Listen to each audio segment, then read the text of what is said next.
आप वक्त की सारी प्रॉपर्टी को कब्जा करना चाहते हो, आप तो बर्बाद करना चाह रहे हो उसे। उनको अपना एजेंडा नफरत का चलाना है, क्योंकि देश के अंदर आजकल नफरत का एजेंडा बिक रहा है कि मुसलमान को टारगेट करो और मुसलमान को दिखाओ कि हमने इनका इलाज कर दिया। बस यही चल रहा है देश में, और क्या चल रहा है। देश की आज़ादी का मतलब ये नहीं है कि कोई भी संपत्ति किसी भी धर्म के लोग कब्जा कर बैठ जाए, उस पर गुंडागर्दी करें, उस पर माफियागिरी चले, जिस तरह से लूटपाट चले। तो जेपीसी एक नेताजी कह रहे हैं कि ये तो हमारी संपत्ति थी। अरे तुम्हारी संपत्ति कैसे है? अपनी संपत्ति तो मालिक अपने कागज दिखाता है, अपने कागज दिखाइए। तुम्हारे पास संपत्ति के कागज है क्या? जैसे कि एक मौलवी जी कह रहे थे कि ये तो अल्लाह की संपत्ति है। अरे अल्लाह की संपत्ति क्या है? अल्लाह जी पे कोई कागज है संपत्ति के? इस संपत्ति के कागज तो सरकार के पास है, सरकार इसकी मालिक है। देखो भाई, ये तो बहुत ही दुखद है। हमें संविधान ने अधिकार दिया, धारा 14 में, धारा 15 में, धारा 29 में, कि हम अपने धार्मिक कृत्यों को आज़ादी के साथ करें, हम अपनी संस्थाओं का प्रबंधन आज़ादी के साथ करें, और अपने जो हमारे धार्मिक फ़राइज़ हैं उसके अंदर किसी प्रकार की रोक टोक नहीं होगी। ये तो पूरी तरह से उसके ऊपर चोट है। वक्फ जो है वो अपने आप में एक फ़र्ज़ है हमारे लिए। वक्फ कोई ऐसा नहीं है कि वक्फ कोई कानून से बंधा हुआ कोई फरीज़ा है। ये हमारे पर्सनल लॉ का है और इसके लिए हमें आज़ादी है। ये तो इसके ऊपर चोट है पूरी तरह से। ये भी है कि रिपोर्ट में उनकी सहमति वाला नोट हटा दिए। नहीं, हमारे नोट हटा दिए थे। कल हम स्पीकर साहब से मिले थे, तो स्पीकर साहब ने फिर इंटरवीन किया, फिर होम मिनिस्टर ने भी स्टेटमेंट दिया कि इसको शामिल किया जाएगा, और बाद में शामिल किए भी गए हैं।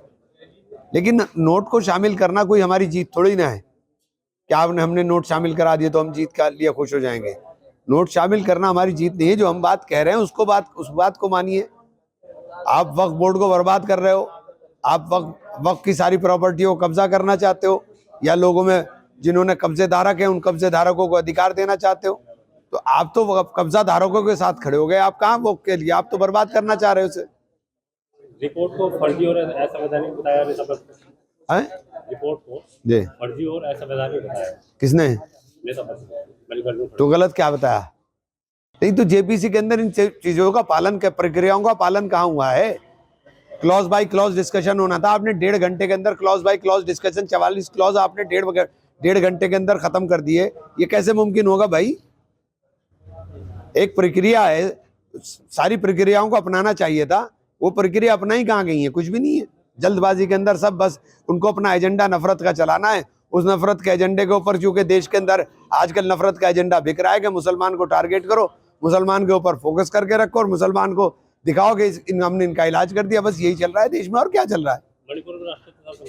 मणिपुर के अंदर भी नफरत का एजेंडा था। मणिपुर को बर्बाद करके अब राष्ट्रपति शासन लगा रहे हैं, तो क्या लगा रहे हैं? मणिपुर तो बर्बाद कर दिया इन्होंने भाई।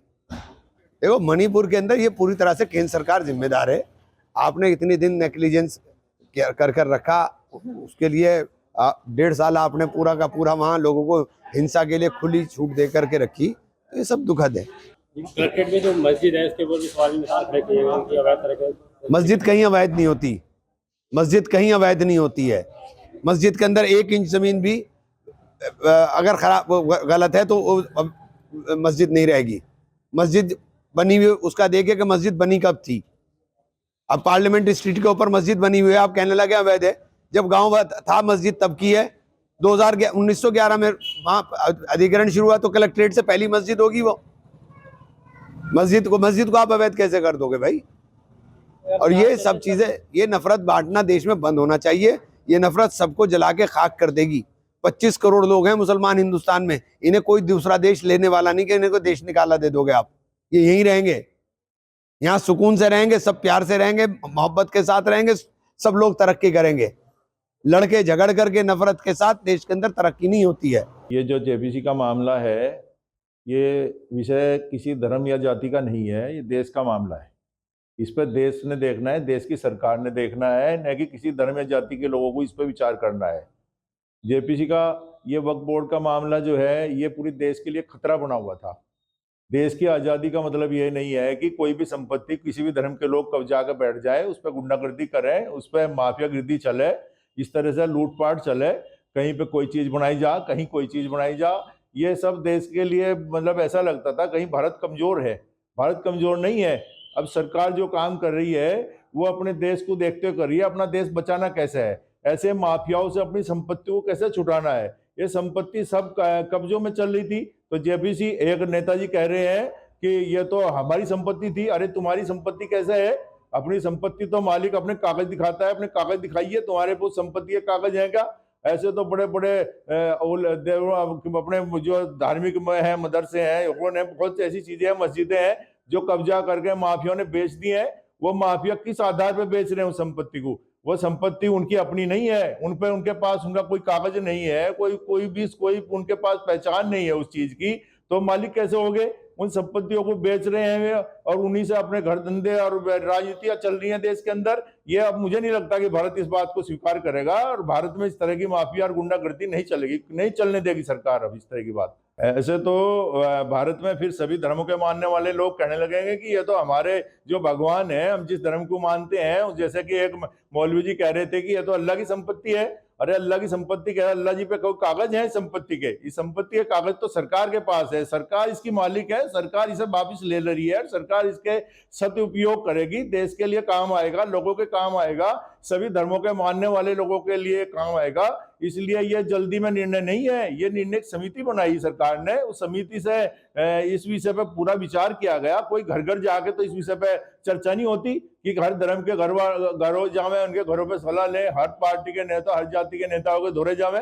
एक समिति किस लिए बनती है? कि कम लोग बैठ के इस विषय पे चर्चा करें और अपने अपने निर्णय दें कि आप जो है ना गलत चेहरों के रूप में आप चुनाव जीत गए और इस तरह की बातें करके वहां आपको बैठाया, आपको सम्मान के पद पर समिति का मेंबर बनाया, और आप लोग ये कह रहे हैं कि ये तो हमारी संपत्ति है। तुम किस आधार पे? फिर कानून क्या है देश का? संविधान क्या है? देश में एक समान नागरिक संहिता क्यों चाह रही है सरकार?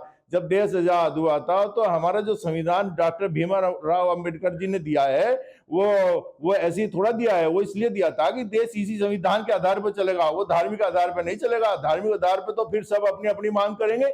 यह क्या बात हुआ? भारत पहले कटता रहा, अब फिर आप उसे बांटने की कोशिश कर रहे हैं। यह मुझे जनता जो भारत की है वो स्वीकार नहीं करेगी, और वो आपके लिए ठीक नहीं है। आप इस तरह की बातें अब चैनल के सामने आकर मत करिए।